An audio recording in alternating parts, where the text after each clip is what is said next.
Right, let's set the mood. What the fuck's that? Cool. Neutral. Warm. We'll go warm. Testing 1 2. Testing 1 2. 1 2 testing. Testicles. Hello, my name's Reese. Welcome to my first ever vlog. Sincere apologies if it's a bit shit, but as I just mentioned, it's my first ever one.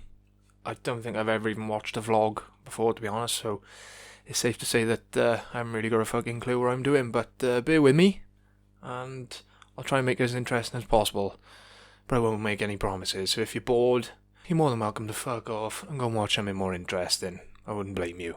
Messing. Stay right where you are and watch or listen to this shit. It's not shit, it's going to be good. It's going to be really good.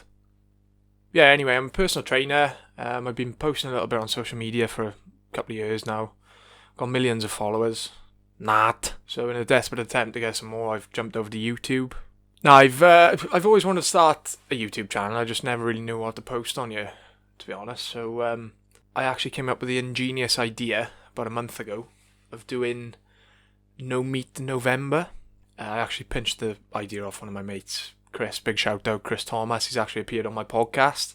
So incidentally, this episode is going out on podcast as well. So if you're listening from your favourite podcast provider, you're probably not going to want to listen again. But you know, you could stop now, go to YouTube, and watch it on there. Actually, don't listen to it and then watch it, because I could do with the listens and I could definitely do with the views on YouTube as well. So yeah, I'd encourage everyone to listen and then watch multiple times. Maybe just leave it on loop. Watch it about, I don't know, just let it play. Just let it play through while you go to sleep. Leave your phone on, repeat. Yeah, job done. Anyway, where were we? Oh yeah, my challenge. So, pinched the idea off my mate Chris. He did no meat. I think it was all the way through September. He did no alcohol, no meat. I think he failed miserably, to be honest with you, but you know, the thought was there. I mean, I thought, you know, I've always fancied having a little go at that. Thought I'd come up with a cool name, No Meat November, but apparently it's already been done. So whoever's already come up with No Meat November, well done. So yeah, I'm obviously a part of that now. I'm not actually affiliated to No Meat November. This fly's doing my fucking head in. Piss off! But yeah, we'll see how we go. Hopefully I'll give it a better crack than Chris did. It's also worth noting that I am eating fish, so I suppose that makes me a pescatarian rather than a vegetarian. But yeah, you know, I'm not eating pigs, cows, sheep, deer, etc. Just things in the sea at the moment. Still drinking milk. But yeah, it's just not eating any of those aforementioned animals. Now, there's a couple of reasons why I wanted to give this challenge a crack. One is purely a bit of accountability for myself. I like to set myself little challenges, you know, keep myself on my toes. I was also inspired by my girlfriend, who turned vegetarian early this year. So she'd always talked of going veggie, and I used to wind her up and say, you'll never ever be able to sustain it. And I think we actually went for a burger in The Hills, which is a restaurant in Brecon, in mid Wales, in the heart of Wales. A big shout out, great establishment. They do some of the best burgers in the world. And it was actually when we were driving up to The Hills, we were listening to my other podcast. So I actually do a rugby podcast called Ruck Me Sideways with a couple of my mates. And we were ripping into Emily on there about her going veggie. And then I think I said in the episode, I don't think she's going to stick with it. So we were listening in the car on the way up. She's listening to that. She's listening to me saying that. Giving me some fucking stinkers. Give me the old death stare. And then we've gone to this incredible burger establishment called The Hills. And Emily had a veggie burger. And I couldn't believe it.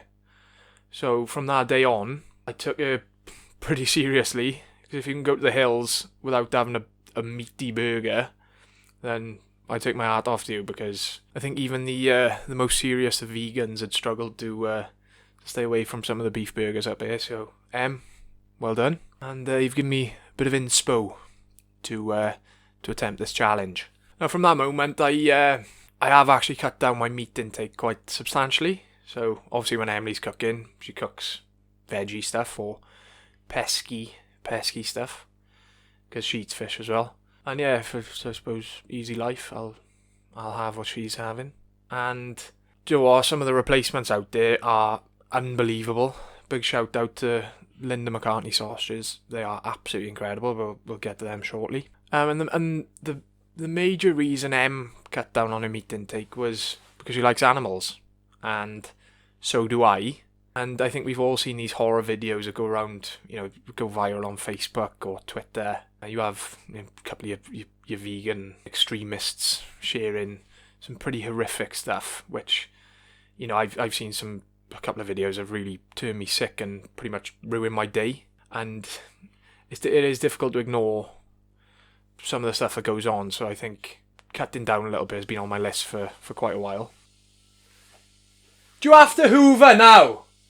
I actually cut down my intake of beef quite substantially in the last couple of years. So classic, I watched a documentary, I think it was out in 2016, called Before the Flood with Leonardo DiCaprio. And it's basically about the effects of climate change, and the planet is fucked. No two ways about it. Like, in years to come, we're going to see some pretty horrific changes, I think. And the effect of farming, particularly beef farming, or cow farming, bovine, whatever you want to call it, is having a very negative impact on the environment without getting too nosy about it. But it's not good. It's deforestation, waste from the animals, carbon dioxide going into the atmosphere, all sorts happening. I'm not a fucking environmental specialist, but it's not good. It's not a good situation. So yeah, since watching that documentary, my go-to when we used to go to restaurants would be steak. So usually the most expensive, at the expense of my father when we went out with the family for a meal, and at the anger of my father. For those of you who know him, you know just how angry he can be. But he'd always make a joke, because as soon as the menu come out, I'd pick the most expensive on there, which was usually a steak, generally a fillet. And that would happen in every restaurant we went to. So cheers, Scotty, for footing the bill for all those steaks in the past. Thank you very much. But yeah, since watching the documentary, I actually switched from beef to chicken to fish. I try and do my best to cut down my intake a little bit, because it seems like a bit of a drop in the ocean, but if enough people made that switch, or even like switching from beef to chicken, it can have a massive impact. Anyway, I'm starting to preach here. That's not what I'm here for. I'm not going to preach to you. I'm not going to try and convert you to going veggie or pesky, whatever the fuck you want to call it. I'm just here to talk about my shitty challenge I've come up with, and I'll keep you posted on that. So we're back on topic. Enough waffling, let's get on with it. So yeah, this challenge is called No Meat November. As you've probably worked out, it involves eating no meat. As I mentioned, I'm eating fish, so meat is fish or meat. Some people would say it is, some people would say it isn't. For me now, I'm not going to get into that argument, but let's just get on with it, shall we? Save our argument for another day. And my challenge, I set myself a daily calorie target and daily protein target. I've gone back to log in using MyFitnessPal. So everything I eat and drink, well, drink within reason. If it's water, I don't bother logging that because I can't be arsed. But basically anything that contains calories, I'm logging at the moment. Just for reference for you probably couldn't give two fucks, but just for reference, I think I've set my daily calorie target is 2,900, and my protein target, I went for 1.5 grams times my body weight, which is 93 kilos, so I think it was 140, 139.5, so we rounded up to 140. And at the moment, I've been hitting my targets quite easily. But again, we'll get to that a little bit later on. Now, the reason for my calorie target is that 2,900 is, or should theoretically put me in a bit of a deficit. Now, I'm not exactly going to be competing on stage. I don't want to get ripped AF, shredded. I just want to maybe lose a little bit of fat over the next couple of weeks so I can enjoy my Christmas. And if I put a bit of weight on over Christmas, I'm not going to lose sleep over it. So I'm just setting myself up, not for a mental binge, but just to enjoy myself, because I'm human. Cut me some fucking slack. And at the moment, it hasn't really felt like much of a challenge at all. So it's going alright. But then again, it's only been a week, so keep my feet on the ground. Anything could happen. Now, just a little side note before I go on about tracking, calorie tracking, food tracking, whatever you want to call it. I actually did a little post about this on my Instagram the other day, but it gets a bit of bad press from some people. Some people call it obsessive. Now, obviously, some people can get to the stage where it becomes obsessive, and that is not good. I'm not advocating that at all. But what tracking does is educates you about the food you're eating. So our brains remember stuff. So a couple of times logging your food means you start to learn about the calorie content, the macronutrient content of these foods you're consuming, and you'll actually remember them. So maybe tracking isn't something you've got to do forever. If your diet is quite similar week to week, when you have your porridge in the morning or you eat the Bix in the morning, you know exactly how many calories are in there, how much protein's in there, etc. And you don't have to worry about logging. And you can make these little calculations in your head to make sure you're staying on track and remaining where you want to be. But yeah, I don't think tracking is obsessive personally. I think it's educating yourself, it's holding yourself accountable. And it's an easy way of, making sure you're where you want to be. If you want to gain weight and you've been set a calorie target in order to gain that weight, logging will help you with that. Vice versa, if you want to lose weight, you've been set a target to set yourself in a deficit. It's a really simple way of making sure you're hitting those numbers and you're staying on track. And, in the case of money, you keep an eye on your money so you don't run out. You keep an eye on your fuel in your car. I know your car does it for you, but come on, it's just an analogy, right? But you keep an eye on your fuel so you don't run out of fuel. And it's the same thing with this. So, you keep an eye on your calories so you don't run out the calories, or you're not too low on your calories, etc. It's just a simple but effective technique, in my opinion. Your opinion may differ, but there we go. That's the beauty of opinions, innit? They're like arseholes. Everyone's got them. It's just that some people's are wrong. Messing. But anyway, with tracking, I mentioned MyFitnessPal at the start of the episode, and that's the app I've been using to do my own personal tracking. Now, at the end of the day, when you're tracking, you're always going to be estimating, right? So you don't have to worry about being 100% spot on. Have a really good guess. Try and be as accurate as possible. But, if you're eating out, you can't really eat out at the moment. With fucking COVID going on, it's a bit of a nightmare. But, have a good guess. Don't lose sleep if you're not 100% right. I tend to err on the side of overestimating rather than underestimating. So if I overshoot, because my target is to be in a deficit, I'd rather overestimate the number of calories in the food than underestimate and then end up actually eating the maintenance and wondering why nothing's fucking changing. That might sound a little bit familiar to some people, but you're better off being honest or erring on the side of caution. Maybe overestimate rather than under. But there we go. You do you. Simple.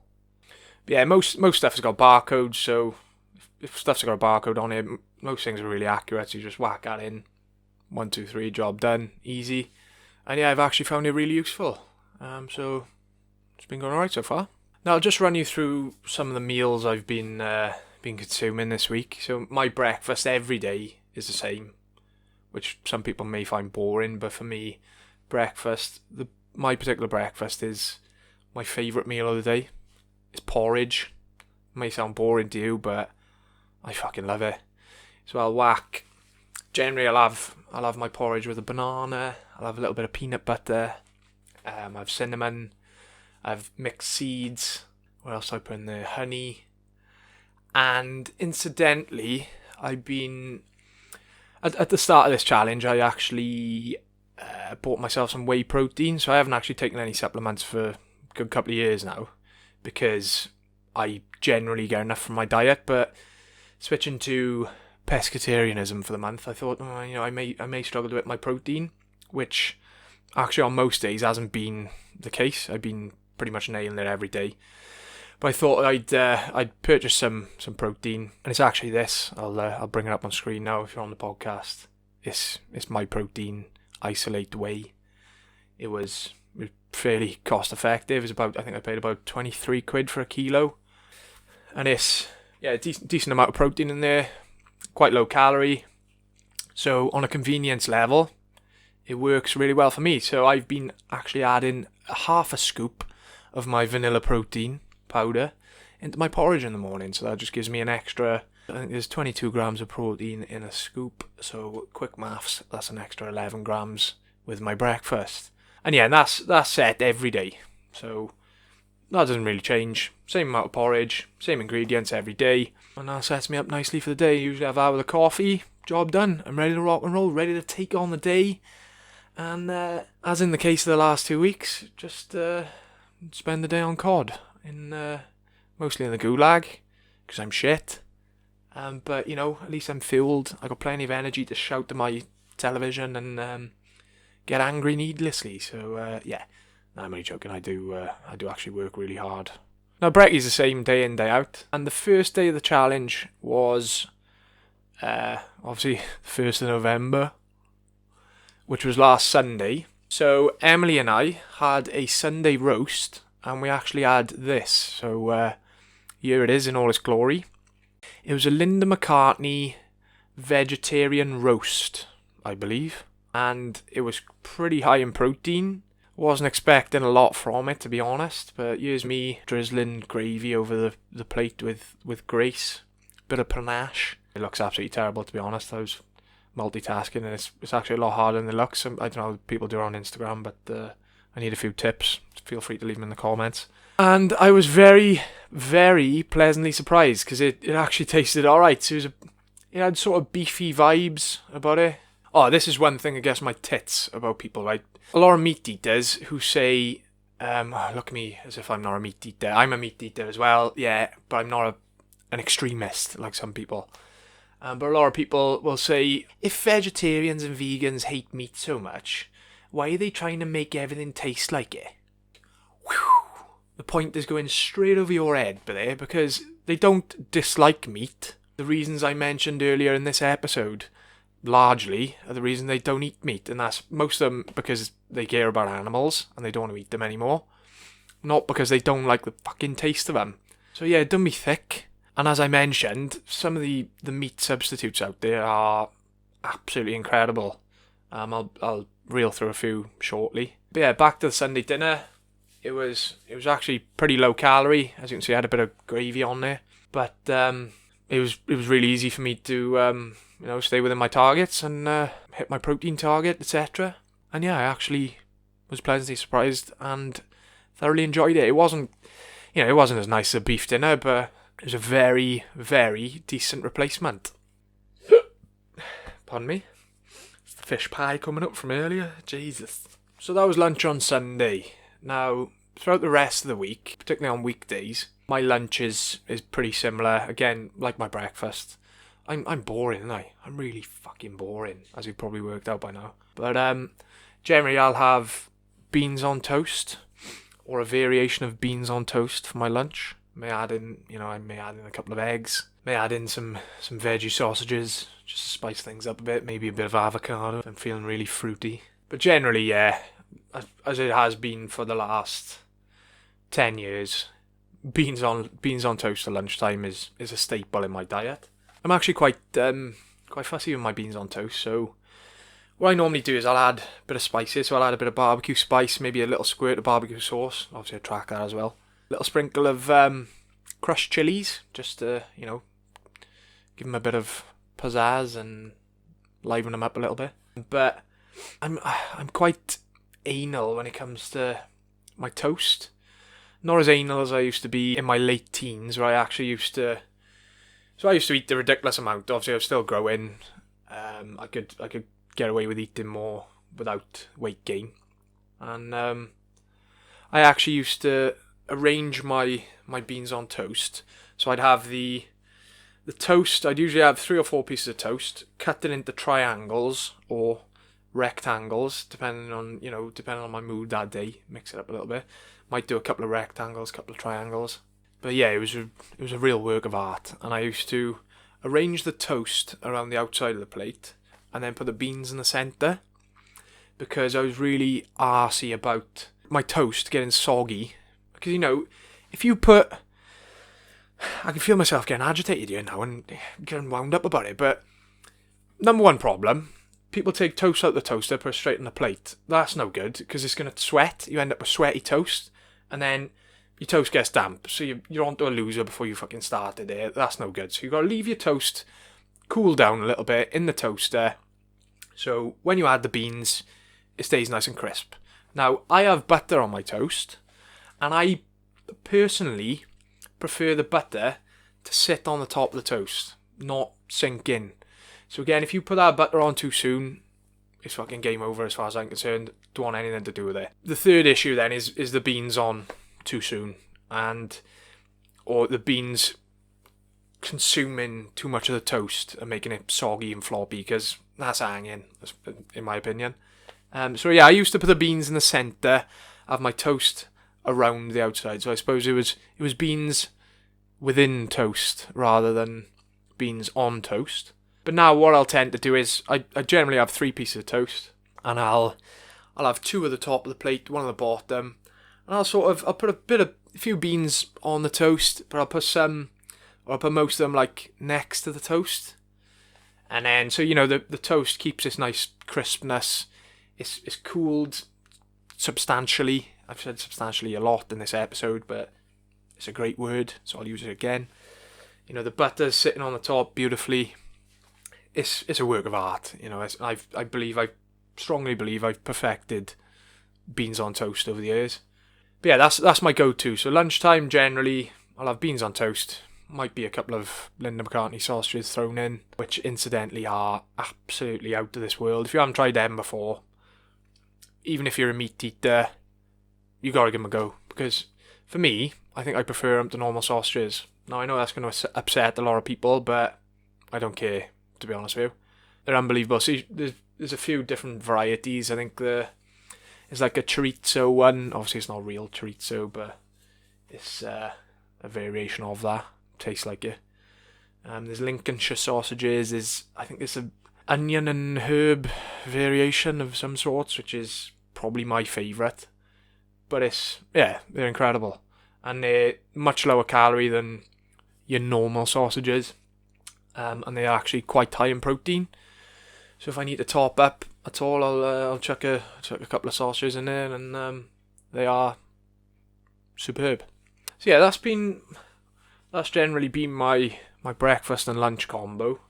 But when it comes to the evening meal, that's when I've been changing it up a bit. So we've tried a few things. We'll start off with this one then. So this is just some fish fillets of some sort. I think it's bassa. Is it bassa? I used to call it barza, and had the piss taken out of me because apparently that's wrong. But say what you see, and that was wrong. But there we go. So I think these are just Aldi frozen fish fillets. Nothing too complex about them. I haven't made this myself from scratch. I've just got them out of the freezer, whacked them in the oven, job done. So one's a bassa fillet, and the other is another fish of some description fillet, and that's just paired up with a couple of tomatoes, bit of lettuce. It's actually a pretty shit photo in here. That's actually rice at the back in the background. I did a variation of spicy rice, so I added some chilies to make it spicy, a few onions, and then I added some garlic peri sauce to the top. So it was one a bad little combo there. You can probably see underneath as well. You might be able to make out some of the roast veg. So there's a bit of courgette there, a few peppers chucked underneath, just tucked under. As you can see, my presentation skills could do with a little bit of work, but that's something I strive to improve with time. But yeah, this is a high protein meal, plenty of protein in the fish. Oh, one thing I haven't mentioned is carbs and fat, and that's purely because I'm not too bothered about that. I'm not cutting out the particular group. I'm only keeping an eye on my protein and my calories. So carbs and fat, they sort of interchange each day. I've got sort of set targets on there, but if I stray away from them, I don't care. To be honest with you, it doesn't bother me.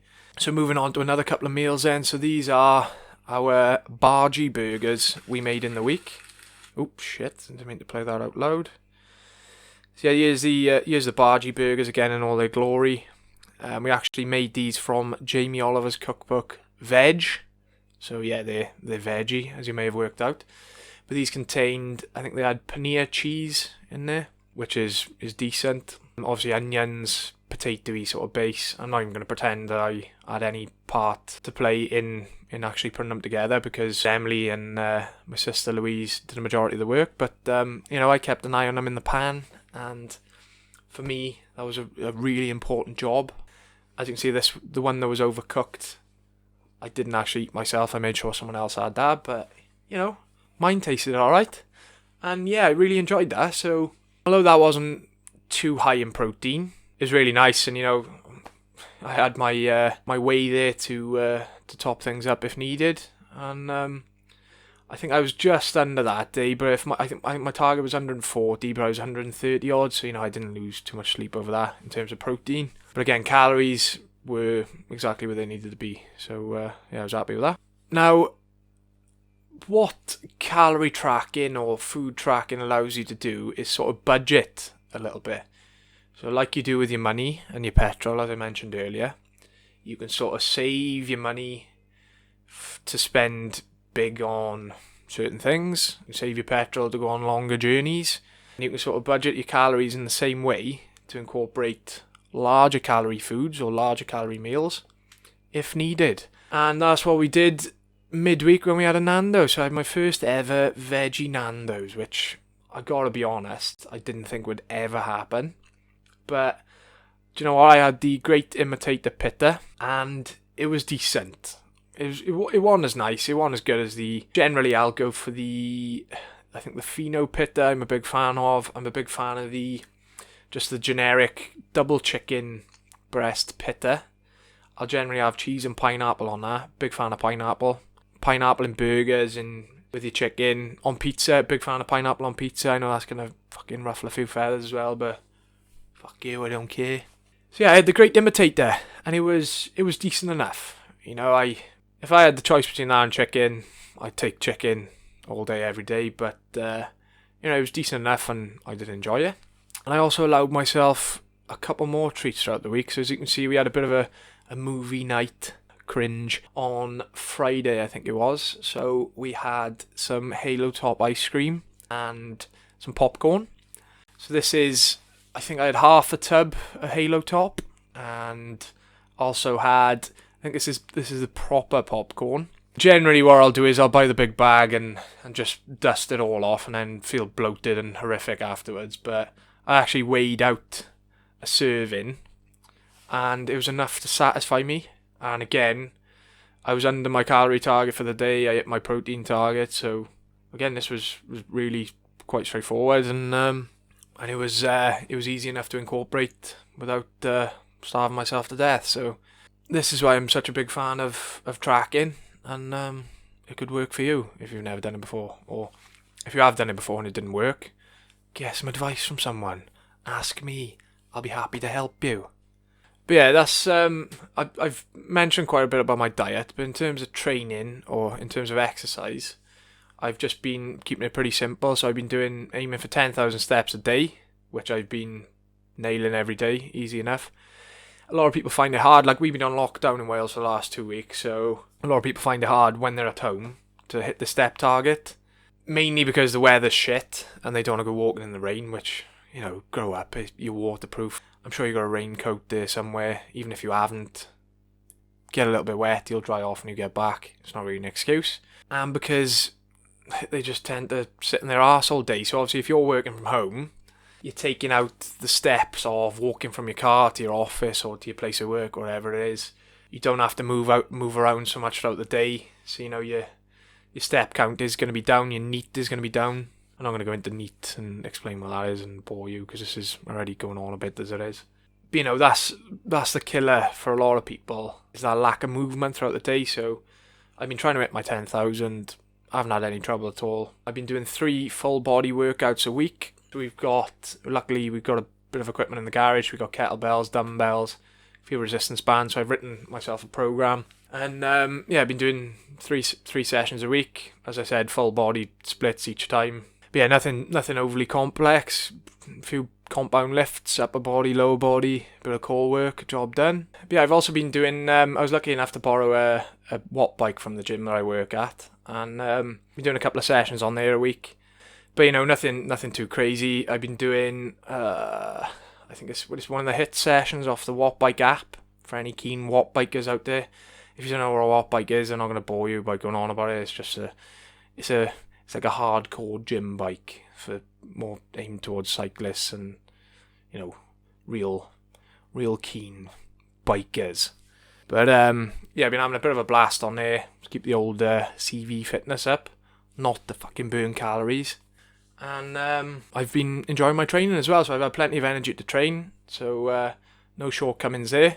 And yeah, that side of things has been going pretty well as well. So gyms are back open from tomorrow. As I mentioned, it's Sunday night. By the time I've edited this, fuck knows what day it's going to be. It's probably going to be December by the time this is released, but there we go. But yeah, gyms are back open in Wales tomorrow, so I'll be able to take my training there. I'll carry on the same plan. It's just obviously a bit of an upgrade in terms of equipment. And yeah, I'll keep that going for the entirety of the month, and we'll see how we go. So yeah, that sort of pretty much brings us to the end of the first episode. Thank you very much for watching. Thanks for bearing with me all this time.